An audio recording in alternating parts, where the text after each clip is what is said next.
For years, pediatricians have followed flawed guidelines linking race to risks for urinary infections and newborn jaundice.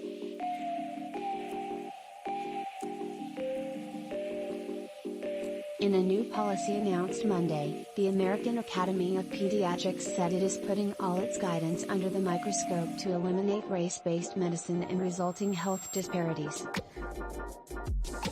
A re-examination of treatment recommendations that began before George Floyd's 2020 death and intensified after it has doctors concerned that Black youngsters have been undertreated and overlooked, said Dr. Joseph Wright, lead author of the new policy and Chief Health Equity Officer at the Univer.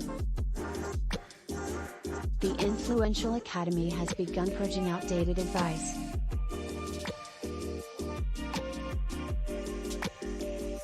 It is committing to scrutinizing its entire catalog, including guidelines, educational materials, textbooks and newsletter articles, Wright said.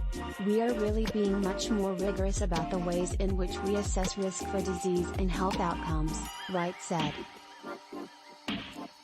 We do have to hold ourselves accountable in that way.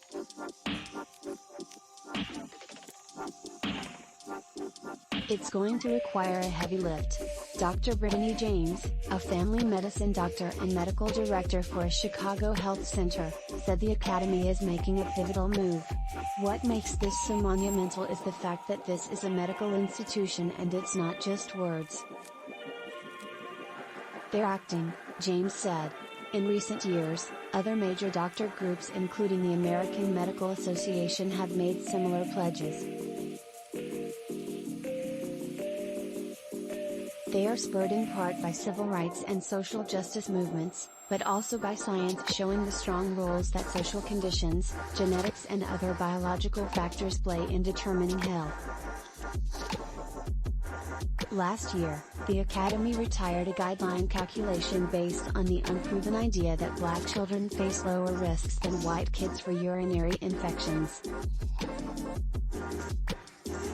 A review had shown that the strongest risk factors were prior urinary infections and fevers lasting more than 48 hours, not race, Wright said.